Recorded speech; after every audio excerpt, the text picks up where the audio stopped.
Hello everybody, this is Benjamin Zayas. We are now broadcasting day one of the Sktchy 5-day facial.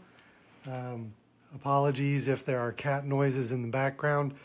We have two little kitties that we had to corral to keep out of today's festivities and this general vicinity here because they like to play with things. So today we are going to be working on eyes in particular as the start of the 5-day facial series. I drew up a little template here with the idea in mind that if you can draw this, which you see here, you should be able to draw this. And we're going to give you some pointers on how to do that. With the basic idea of if you can get the general proportions, size, angles, and shapes of this, you should be able to work outward from that and using those general proportions, fill in the rest of the eyes. We're primarily going to be focusing on the eyes today, so other facial features won't really come into play on this, but that's because this tutorial is specifically geared for eyes. So our muse today, as you see here on the phone, is going to be Zara Babe. I hope I pronounced that correctly, and I probably did not.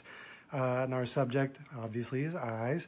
If anybody has questions along the way, feel free to write them down and submit them. We will try to get to as many this evening as we can.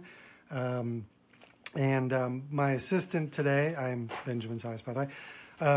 My assistant today is going to be Owl Soup, who is also on Sktchy.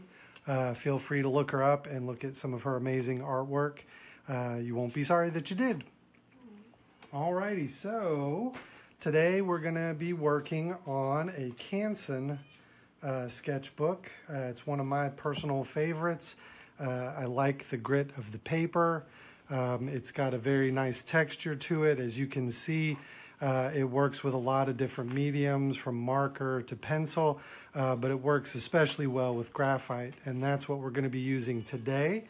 I chose graphite not only because it's one of my favorite mediums, but because it's one that's readily accessible to anyone on almost any budget. It's a very cheap thing, from a number 2 pencil all the way up to something very sophisticated.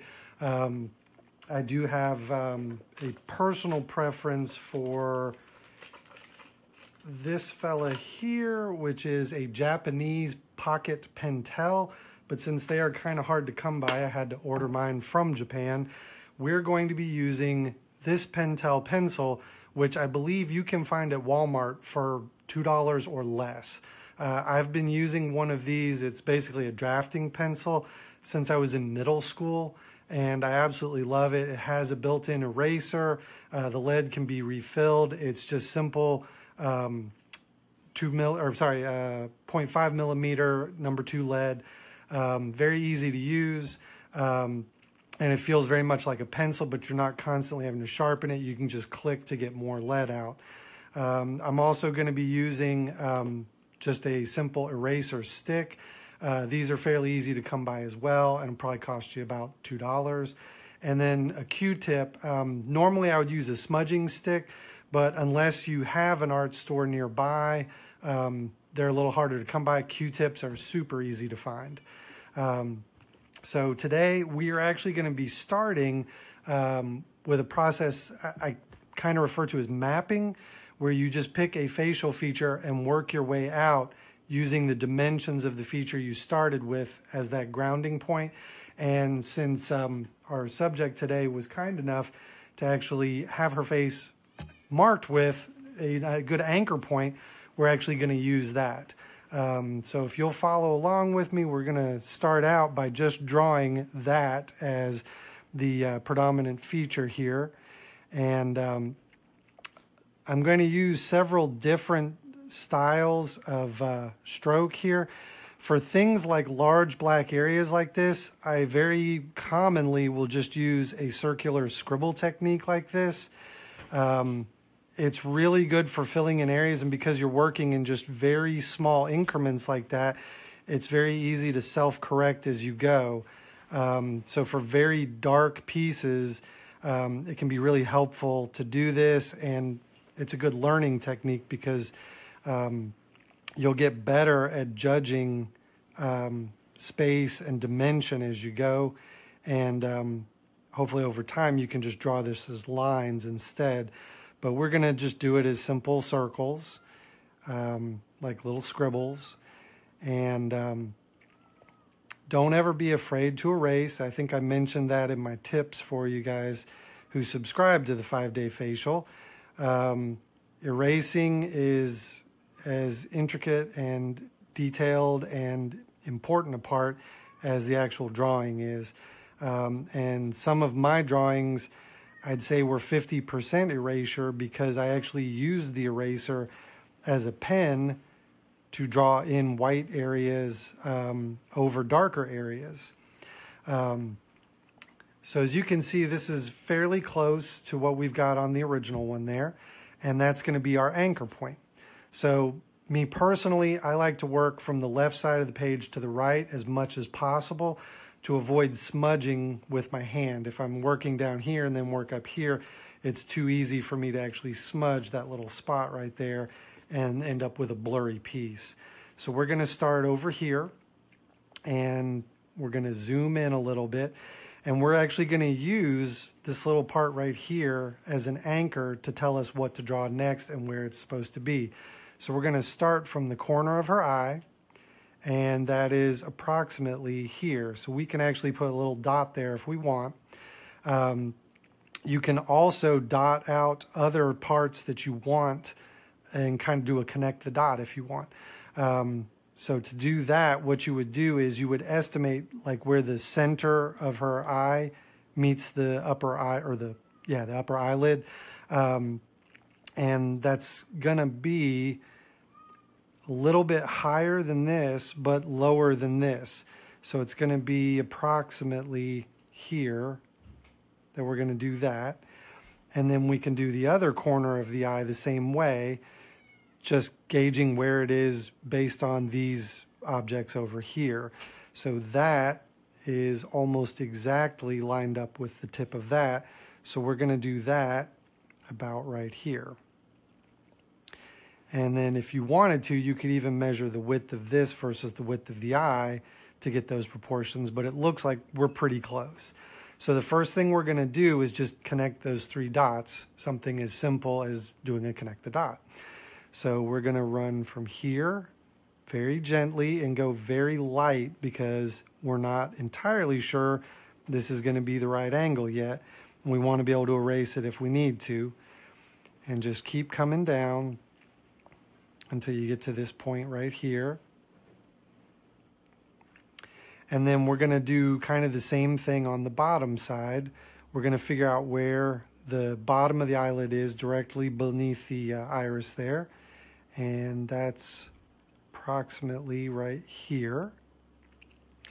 And you'll notice it's actually a little bit higher than the corner of the eye because this little kink right here goes up and then down. So we're going to kind of follow that path and go up just a little bit here and then curve it back down into here. And then we're going to do the same thing on this side and get back up to this line here. And again, just go very lightly,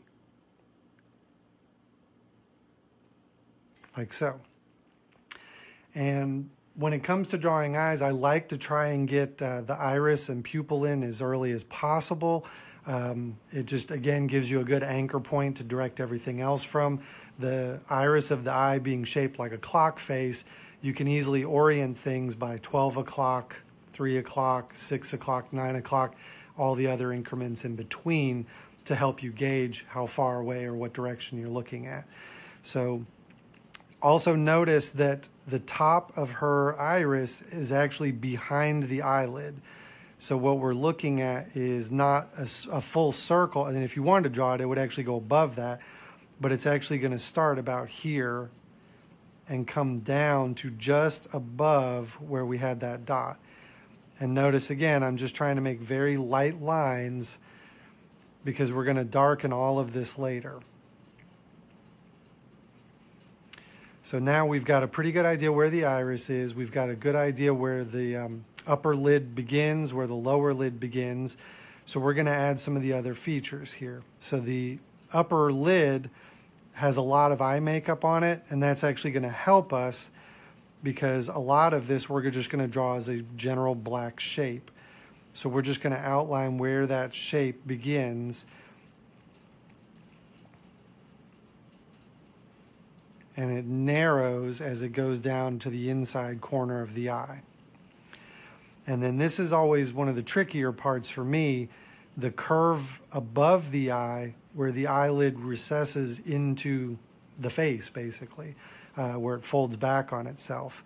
It's actually going to start around this corner, but be very, very faint, and then it curves upward. And keep an eye on this negative space between these two lines and pretty much draw that shape. It's going to be a lot easier than trying to draw the actual line itself. Is what you're trying to do is actually draw the shape of the negative space where there is no line.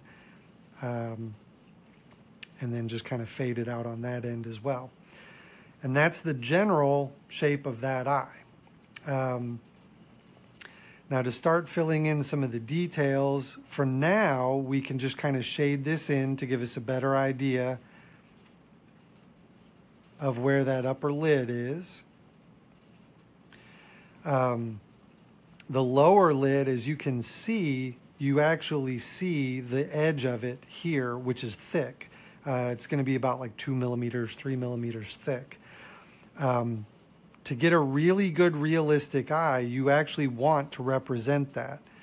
So what you're going to do is create like two sides of a wall right here where the lid actually comes up. And as it comes closer to the center of the eye, it flattens out more in 3 dimensions. So the wall itself is going to narrow as you get to that point, and then broaden out just a hair on the other side as it rounds out again. Also, because the eye itself is a sphere behind here, it would technically come up around through here. It's going to have edges and depth to it, like a billiard ball. To represent that a little bit more, we're going to round out this edge. And as you can see the shading right here, we're going to round out this edge right here. And that's where the muscle texture actually connects to the eyeball itself.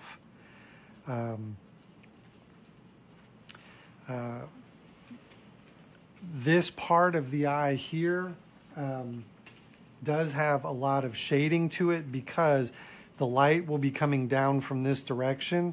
And because the eye recesses inward, you get a little bit of a shadow here. Always a good idea to try and represent that again to get a very realistic look on the eye. An easy way to do that is to start from the darkest part of that shadow and just kind of scratch outward, and the pencil should lighten as it gets towards the end of that stroke. As you keep doing that, you just kind of keep making the shape that you want, and eventually it'll come down. And then this is where something like the Q-tip would come into play, because you can blur outward from that and get an even more gradual shade as you do it. Let's see here. We've got some questions. Do we know how big to draw that thing you drew? It honestly shouldn't matter. It's going to be based on how big you want the overall drawing of the face to be. If you wanted to get really technical about it, you could draw a grid on this page and then draw a similar grid with the same dimensions, but not the exact same size on the original photo. And then based on how many blocks of the grid that takes up, match it to your picture. But as long as you get the general proportions right, everything else should be proportioned equally outward. If you were working on a specific piece on a specific size paper and you wanted to make sure, say, the entire face fit on there, you may actually want to start with like an ear or something and work your way inward. The only danger there is if you go too big, obviously, you may go off the other edge of the page.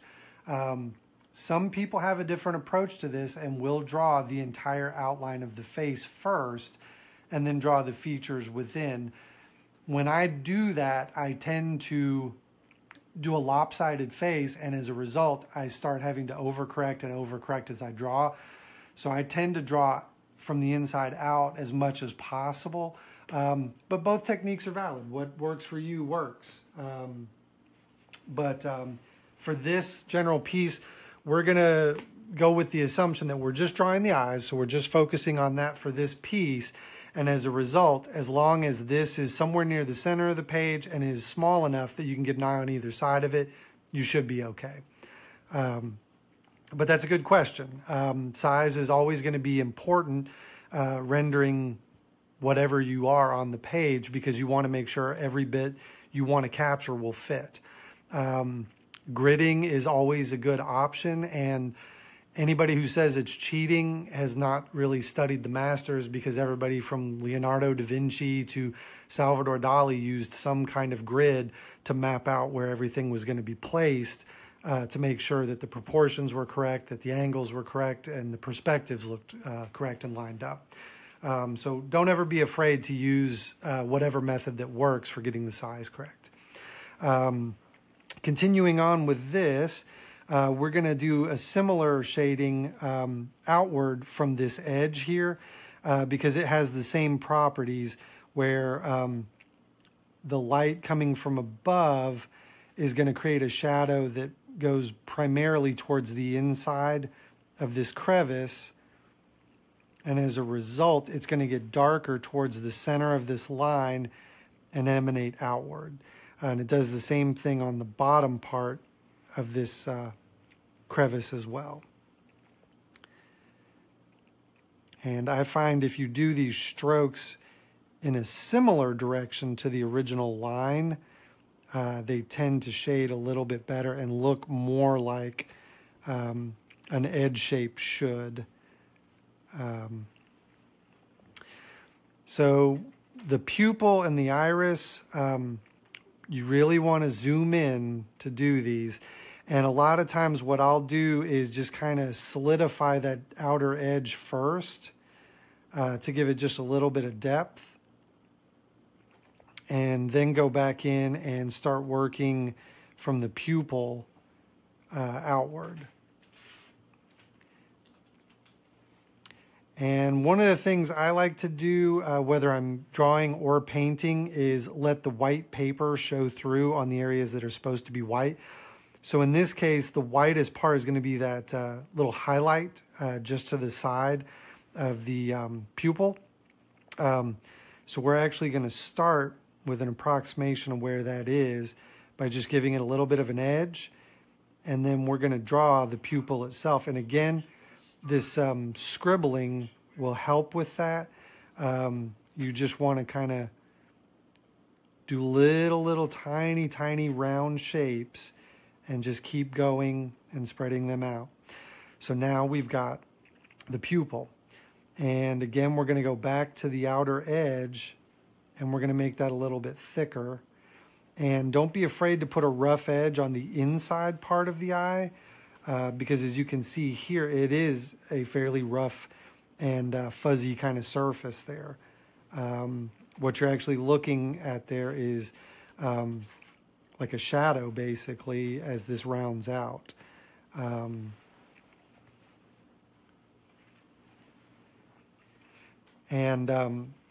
We have a question from Ava Brock, and it says, do you use a mechanical pencil? You may have missed the intro where I was talking about the tools, but yeah, I am currently using a Pentel P205 mechanical drafting pencil. One of my favorite tools since childhood. I've used it for many projects, and it's a good all-around pencil to use. You can purchase different heavinesses of lead, different softnesses. I tend to just use HB in mine for pretty much everything. That may not be recommended by most artists, but it's the way I learned to do it.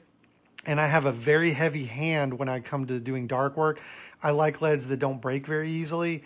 I even use a hard surface, which is just a cut piece of plexiglass behind my paper so that I can press down as hard as I want without damaging any of the paper underneath.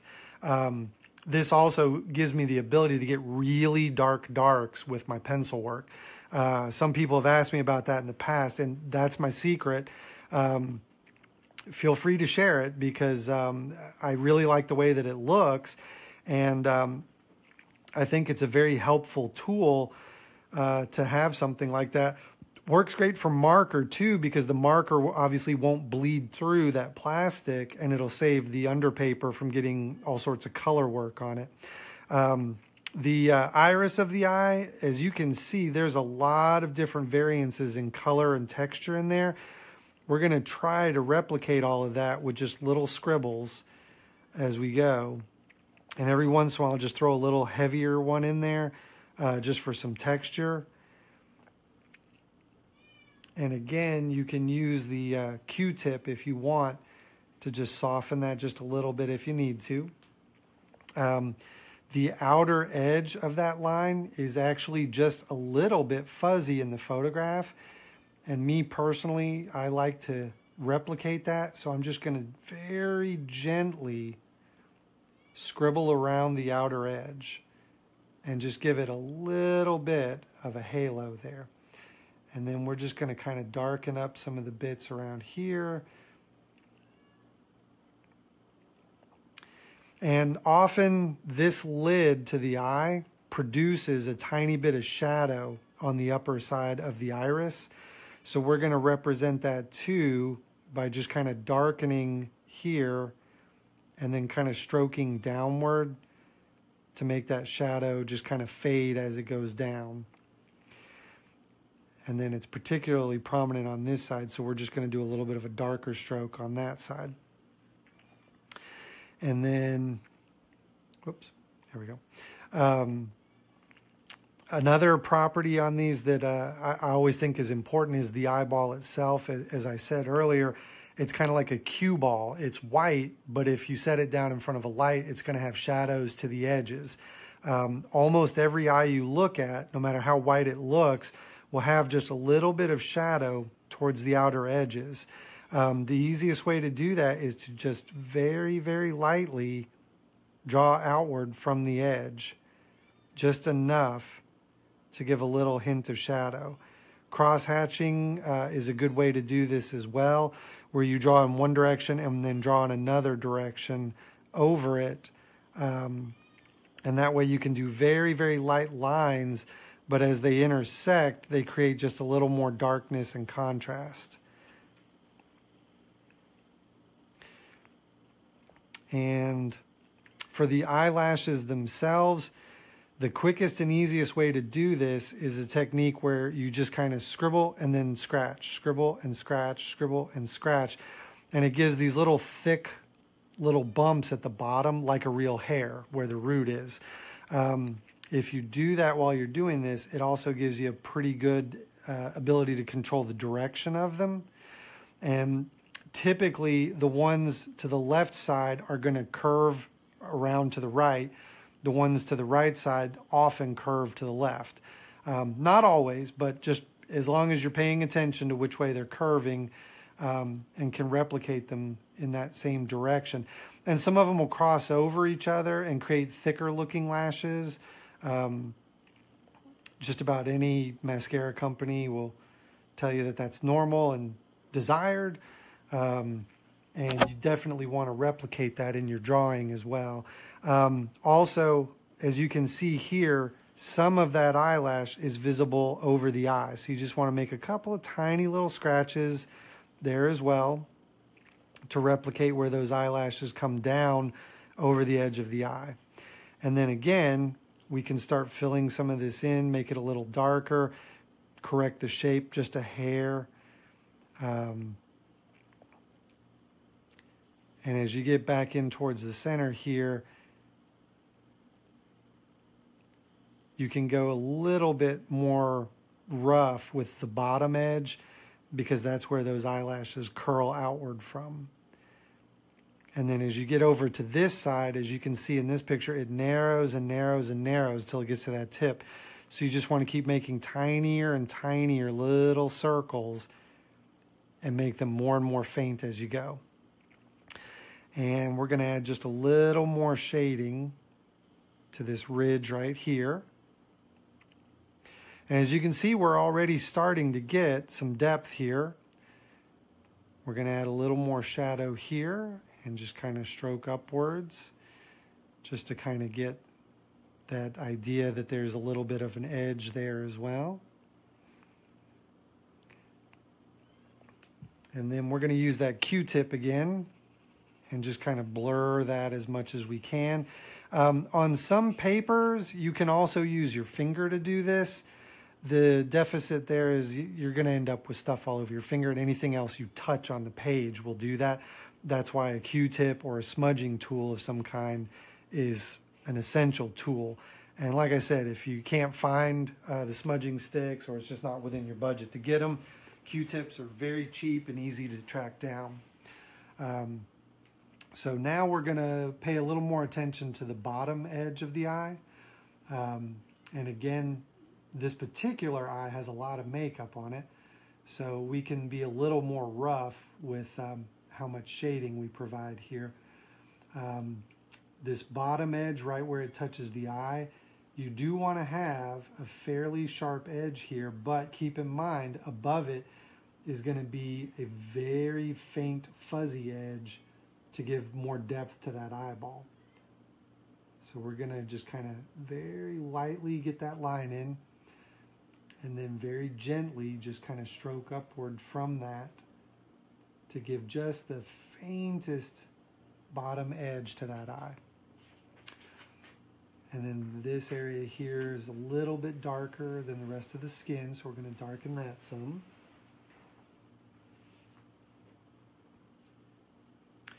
And I think I can zoom in a little bit.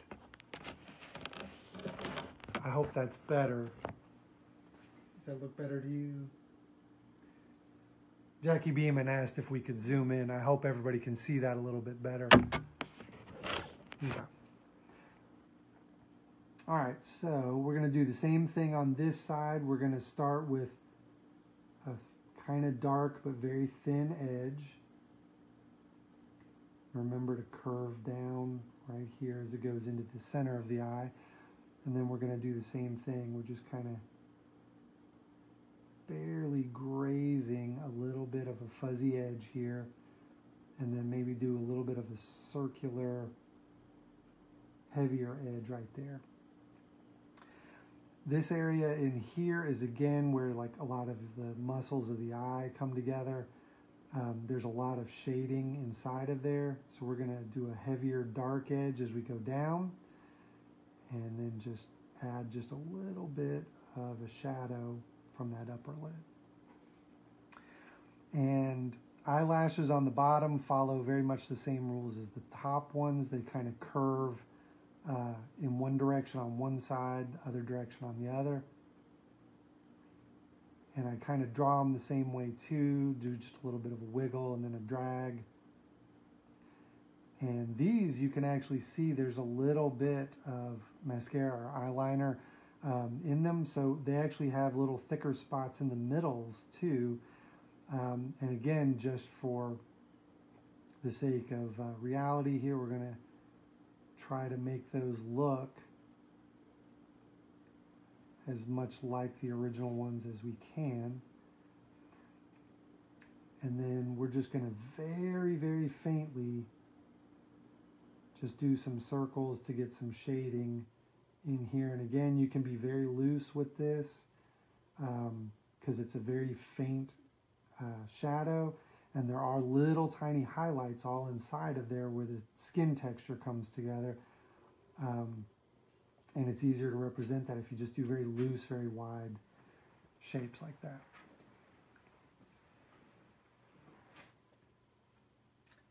And I'm hoping everybody can hear me.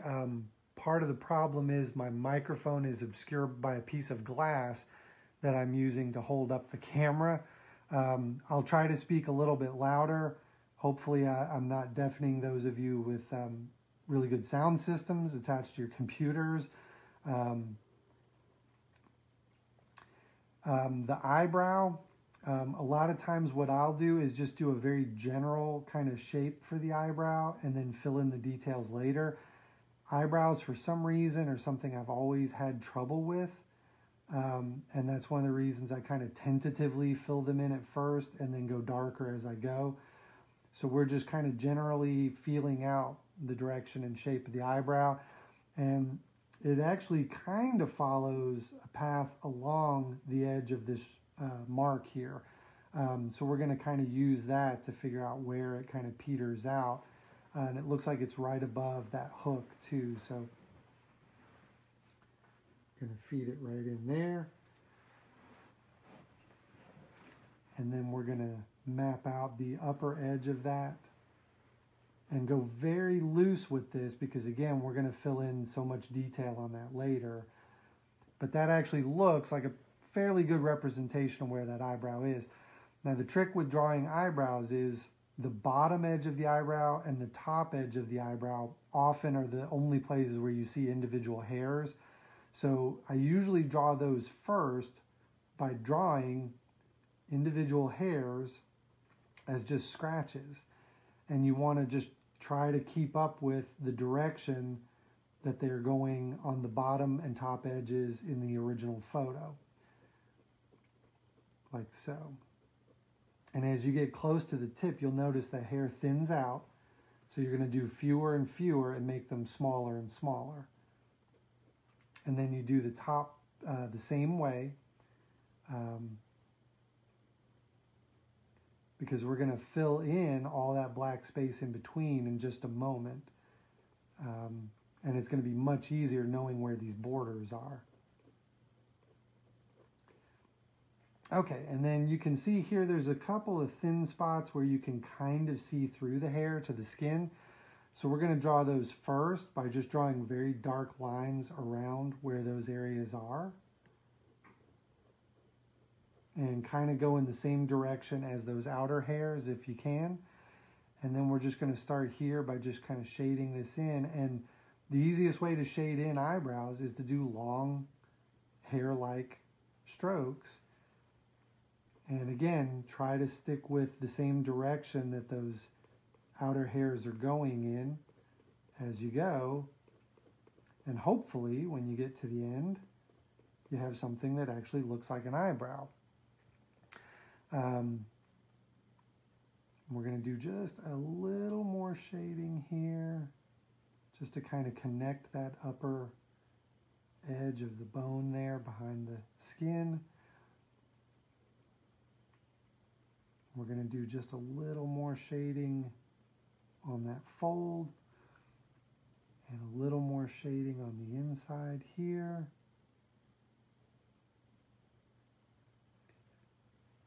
And then we're just going to very gently go back in and just blur some of this. And if you over blur, don't panic. Like I said, one of the best things about pencil is you can erase it, and don't ever be afraid to do so. Sometimes erasing actually is necessary to get very clear delineations between shaded parts and lighter parts, like so. If you overdo a little bit on the upper eyelid, you can just very gently pull that out too. And if you over erase, you can redraw too. Don't ever be afraid to do that. I've taken an entire eye off of a piece and redrawn it because I drew it in the wrong angle, or I drew it too high, or drew it too large. And that's one of the reasons why this tutorial, I'm kind of concentrating on how to find your spacing and how to tell how far apart objects are. If you don't have an object like this, which you're not going to in most of your pieces, you can always start by drawing this eye and then using the iris, which is almost always going to be close to a circle, as a rough guide to size increments to the next object. So you could, for instance, on this piece, you could use your pencil and gauge the approximate width of that iris, and then using that from the edge of the iris, do 1, 2, 3, 4, 5, 6 approximately to the next iris and draw it. You can use the one iris, like I said, as a clock face to figure out the orientation of the other iris. In this particular photo, this eye is actually slightly lower. So it would be 3 o'clock and then maybe like 3:10. So you would just make it just a degree or two lower.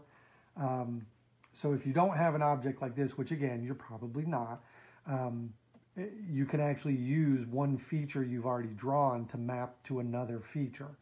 And again, don't be afraid to use a grid. It's a great practice tool for beginners. I used one for years to figure out how to do a lot of this myself. And over time, I just got a better eye for finding my place. And I stopped worrying about it as much because honestly, I feel like in a lot of people's work, sometimes the errors make up a big part of their style. People tend to compensate for their own frailties, for the things that they feel insecure about. And over time, some of that incorporates into a very unique style that they have. And you can always tell one of their pieces from anybody else's as a result. So don't beat yourself up if it doesn't look exactly the same. There's something to be said for your unique take on an item as well. And I missed it, but there's one nice little eyelash that just comes out right there. We're going to add just a little more shading here. And then you can see here there's just some little bitty bits of texture in the under eye that come out.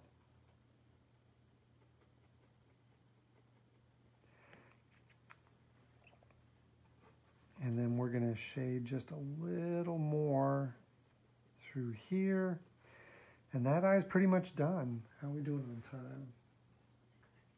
Fantastic. We have enough time to at least start the other eye. So we're going to follow the same ideas that we did with the first eye. We're going to use this symbol that's drawn on her nose to actually start the placement of the second eye. So as you can see here, it starts just below and to the right of that bottom hook there. So that's where we're going to start ours. And we're going to do the same thing we did last time. We're going to start with a little dot where the corner of the eye is. We're going to approximate where the center of the eye is at the top eyelid. And in this one, it falls almost even with this little guy here. And so we're going to place that approximately there. And then the corner of the eye on this one falls just about here. So we're going to put it right there. And then we're going to do the same thing. We're just going to draw that line for that upper edge of that eyelid. We're going to curve towards that dot, and then it kind of straightens out a bit.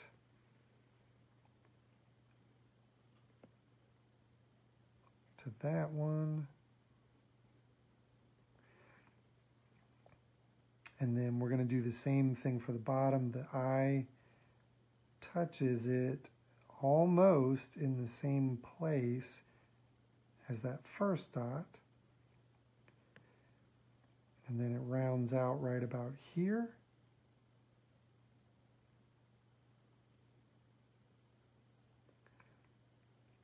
And this one also has this little well that comes up and then dips down. So we're just going to kind of replicate that as well. And then we're going to draw the iris in.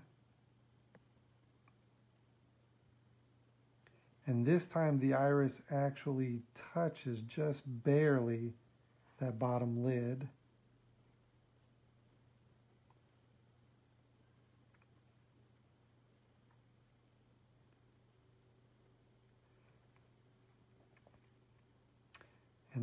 going to do that little crevice where the skin goes inside.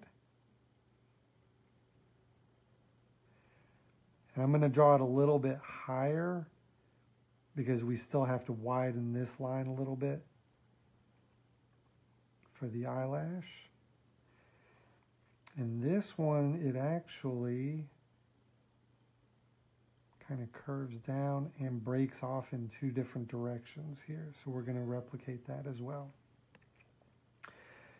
Okay, so let's widen this line. Both sides, we're going to, again, try to pay attention to the negative space between those two lines and how wide it is at one end, how wide it is at the other, and make sure that we're following that all the way through. And then it kind of meets in that little point right there. And then the bottom part of that is where those lashes are actually coming down towards the eye. So we're just kind of thicken that out like so.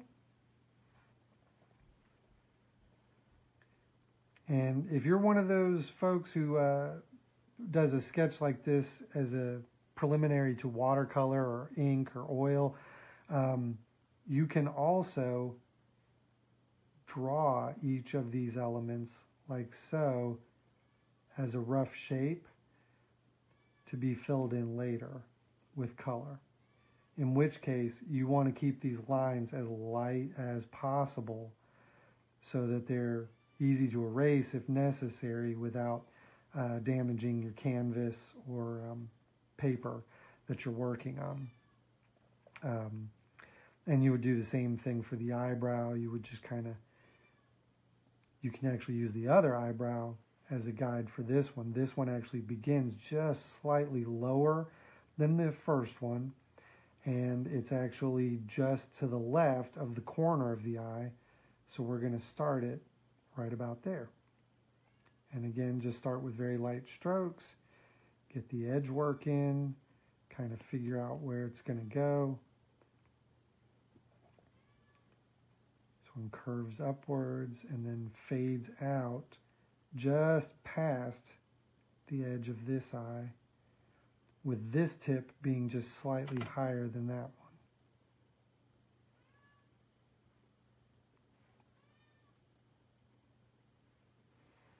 And again, we're just kind of getting a rough idea of where that eyebrow is, because we can change it because we haven't really darkened it in too much yet. Like so. And as you can see, we're already getting an idea of the proportions and the size, and things seem to be matching up properly.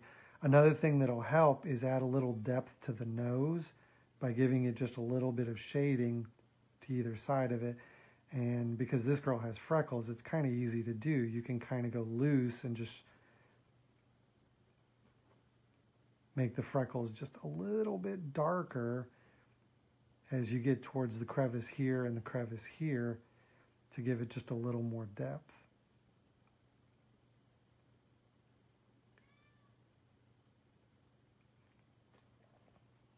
Alrighty.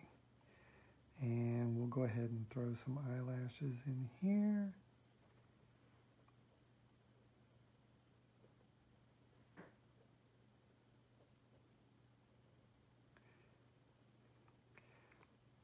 And if any of you read the tips that we sent out earlier today, one of the things I mentioned in those was I'm a firm believer that there's a big difference between making something look easy and making it look practiced.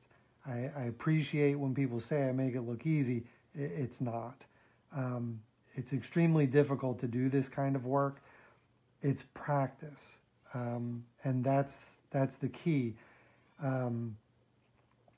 Anybody who tells you this is easy has forgotten the years of practice it took to get to that point. It gets more comfortable, certainly, but there's a discipline to it, and there's a lot of work to get to this point. And I always feel like I'm still learning. I always feel like I'm still growing. if you really want to do this kind of work, practice as much as you can. Scratch paper, buy extra notebooks when there are back to school sales, fill them up. Do an entire notebook of just eyes if you really want to learn how to draw eyes. Every minute you practice at it will show eventually. And when it does, you'll have people telling you how easy you make it look. And you'll know all along you make it look practiced because you have practiced. This rarely comes naturally to anybody. And the people it does are extraordinarily gifted. And sadly, it may be the only thing that they're good at. But for those of us who have day jobs, those of us who have normal lives, this kind of thing takes practice. And don't be afraid to put the hours in. You can always find time to do some doodles here and there. And the more relaxed you can get doing it, the better you'll be at doing it over time. It's when you panic and freeze up doing it that you're not going to get anything done. And don't worry about it looking bad. I don't publish everything I do because there are things I'm dissatisfied with. I try to publish as much as I can because I think it's important for others to see that, no matter what you think of me, I'm not perfect. I do make mistakes. I do have things I'm not terribly satisfied with. Everybody does, and every artist is their own worst critic. But you will eventually get to a place where you're much more comfortable with your artwork and how you do it. And when you get there, it's a really good feeling. It's nice to know you can pick up a pencil and draw something and have somebody recognize what it is or who it is.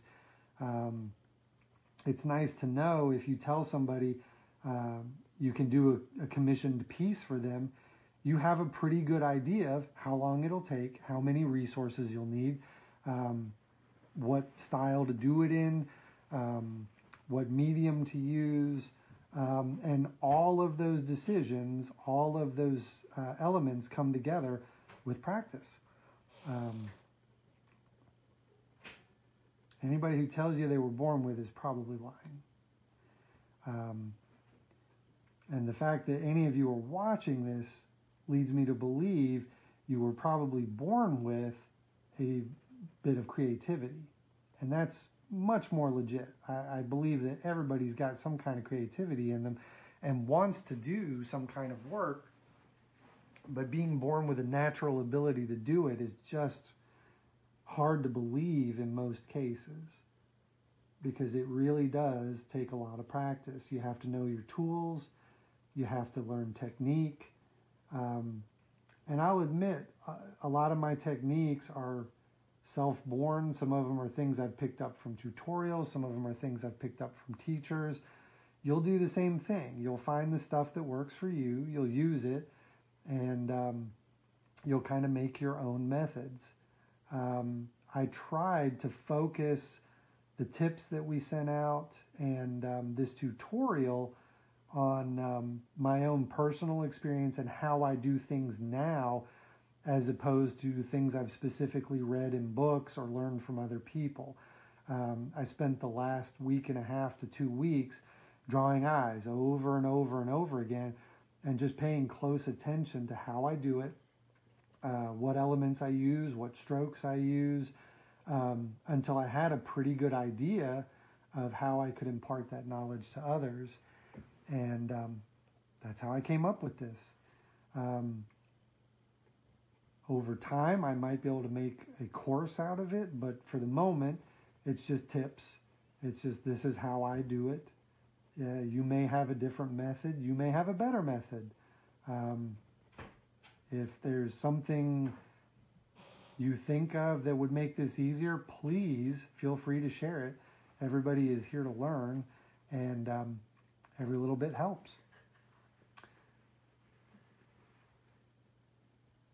I would like to thank the folks at Sktchy for all that they've done. Jordan Melnick, the founder of Sktchy,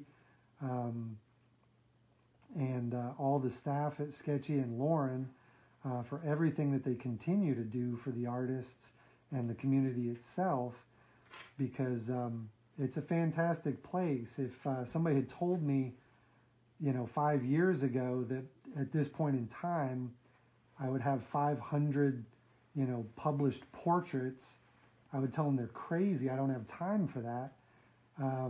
And Sktchy, the people at Sktchy, the other artists at Sktchy have made that time absolutely fly by.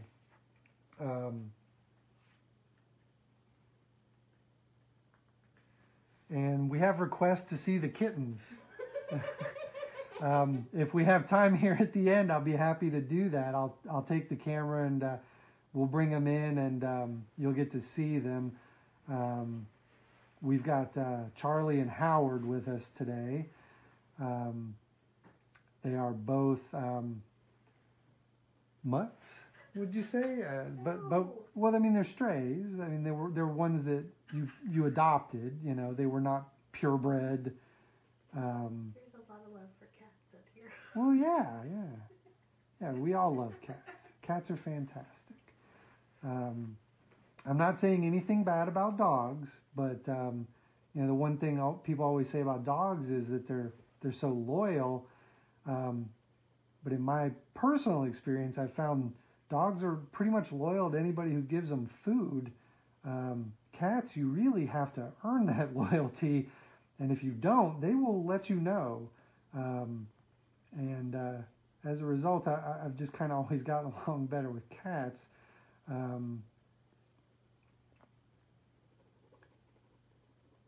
And we're just going to fill in that rough space, and we're just following basically the exact same things we did on that first eyebrow, just doing those dark ziggity-zag lines as we go to give the impression that there's a little bit of skin showing through there.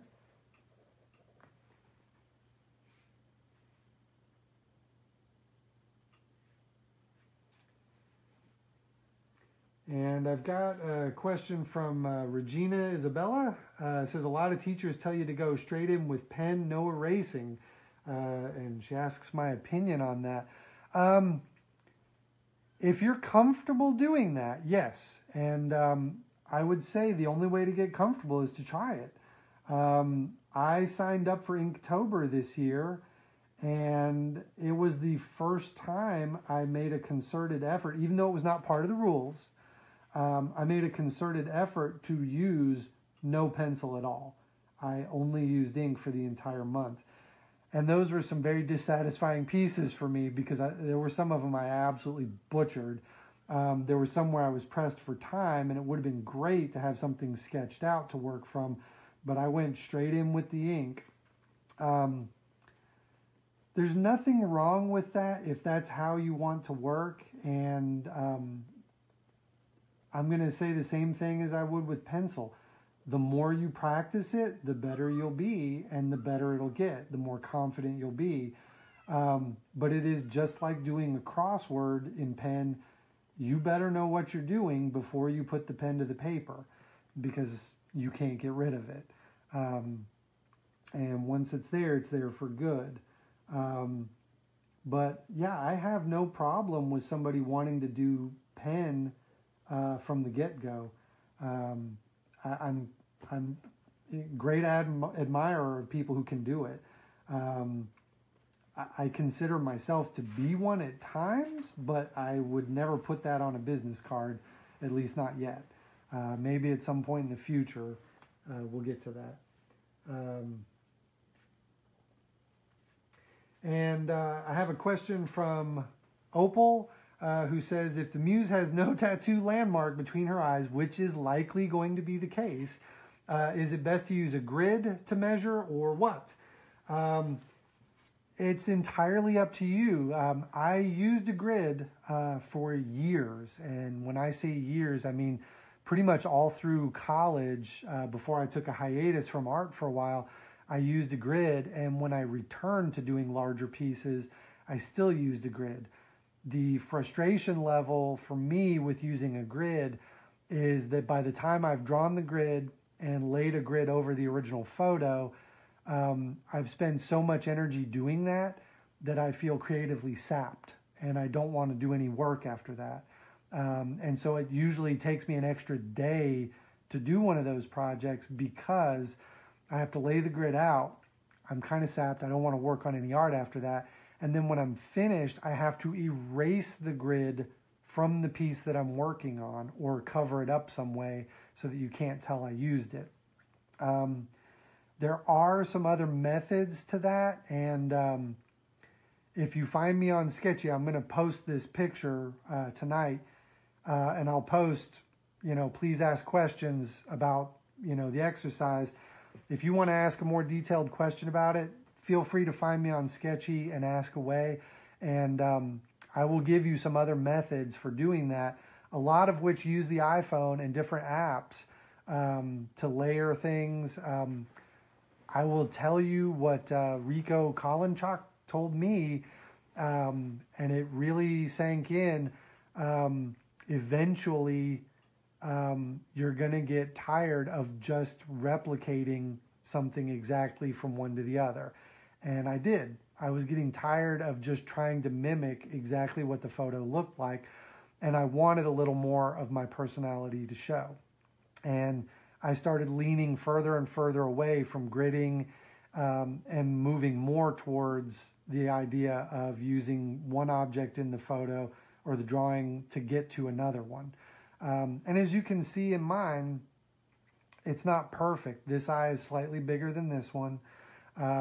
They may be slightly at the wrong angle, but if I continued this outward, I have a feeling people would be able to recognize who this person is, even if I erased the tattoo. People would still be able to recognize the general facial features. I'm comfortable with that. If photorealism is what you're going for, I've been there. I know what it feels like. I've tried to accomplish it. It's a very, very difficult style to perfect. And sadly, in my personal opinion, it loses its appeal once the wow factor that it's a drawing or a painting or whatever diminishes. I would like my pieces to stand as something added to the original more than what was there originally. And that's why I say inject a little bit of yourself in there, have fun with it, try to put a little humor in it if you can. I have another question from Leslie Rich. Which lead number am I using again? This is, again, a mechanical pencil, so you can buy different leads for it. The lead for this one that I'm using is just standard HB. That's HB, capital H, capital B. Probably the most common type of lead for mechanical pencils. There are softer leads and harder leads you can use. This is just my personal preference. And yeah, Gunhild made the comment that grids take forever. They do. If you want to do that, what I recommend is getting another one of these clear sheets, making the grid on it to lay over a photo you print to work from, and then clip them together so that it doesn't move, and then draw the grid on here with the same ratio, not necessarily the same size blocks, but the same ratio of blocks to this that you have over the original. If you're curious about that style of working or using a grid, there are hundreds of tutorials online on how to do it because, like I said, it's been done for centuries, if not millennia, to get the accurate sizing from a smaller piece to a larger piece. It's the most common and easy way to do it. This is something that is a little more portable. If you're on the go, if you want to sketch on a bus or a riverbank somewhere, this is entirely self-contained because you're using one part of a drawing that you've already drawn to map out the size of the rest of the drawing. And as a result, it's completely portable. As long as you have your pencil and your sketchbook, you can do it anywhere. If you've seen, pictures of painters holding their thumb up and closing one eye looking at their painting, what they're actually doing is they're mapping out with their thumb the distance between the eyes, for instance, or the eye and the nose, and they're using their thumb at arm's length with one eye, because now depth perception is gone. It's going to be the same size at arm's length regardless of where it is. They can use it as a good general measuring tool for the device. That's where that came from. That's what the artists are doing, if you've ever wondered. But as you can see, I'm not going to say it's that easy, but if you can draw this, there's a pretty good chance you can draw everything around it just by mapping it out, using simple techniques, using dashes like that, using little scribble lines like this, using thicker shading like this, crosshatch, which is lines in varying directions like so, to get different layers of darkness. Some basic techniques, just about anybody can do this given time. So practice, practice, practice, and pay attention to what you're doing. Eyes very rarely look like this. And that would look really creepy if they did. So pay very close attention to, the edges of the eyes, where those curves are, where the lines are. If you go little bit by little bit, you'll find over time this gets easier and easier. And I'm going to erase these because I just realized they kind of look like boobies. All apologies there to the parents who are watching with their kids. But in general, my best advice for you is pick something that you want to do, find as many reference photos as you can, and just keep drawing it over and over and over again. Don't be afraid to publish it. Don't be afraid to show it to others, because as long as you continue to do it, you will continue to improve. And over time, you'll look back at all the pieces you've done going up, and you'll see all the steps it took to get you where you are and to get you to the level you want to be at. Time 7:02. We're going to wrap it up here, folks. This has been Benjamin Zayas, your host for the evening. You can find me at Sktchy, at my name, Benjamin Zayas. Very easy to find. I'm also available at Instagram. I have a separate Instagram account that's just Benjamin Zayas Gallery. But if you really want to get a hold of me personally, at Benjamin Zayas there will work fine.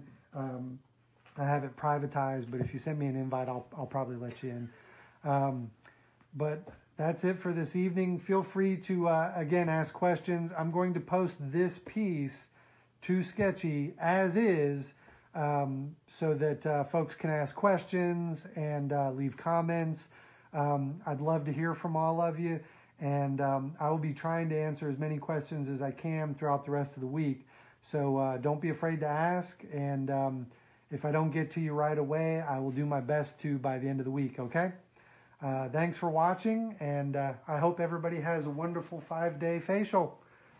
Have a good night.